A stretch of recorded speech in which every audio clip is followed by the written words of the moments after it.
Police Buddy, Kaibigan sa Kaalaman at Kapayapaan. Isang proyektong matagumpay na isinagawa ng mga tauhan ng RPSB Team Garcia Tapas Capiz sa pangunguna ni Police Lieutenant Jonathan Alano, Team Leader, ito lamang ika-14 ng Oktubre taong kasalukuyan sa Garcia Elementary School, Barangay Garcia Tapas Capiz.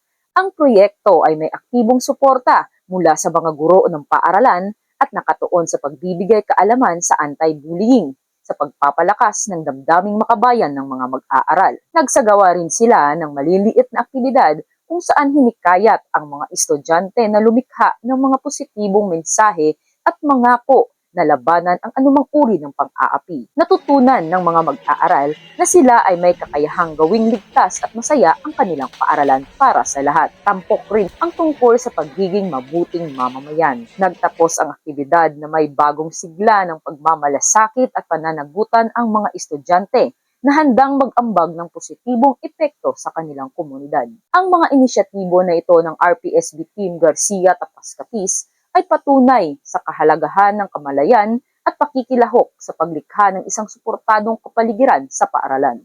Dahil sa bagong Pilipinas, ang gusto ng pulis, ligtas ka. Mula rito sa Police Regional Office 6, ako ang inyong PNN Correspondent Patrolwoman Justin May Halyores.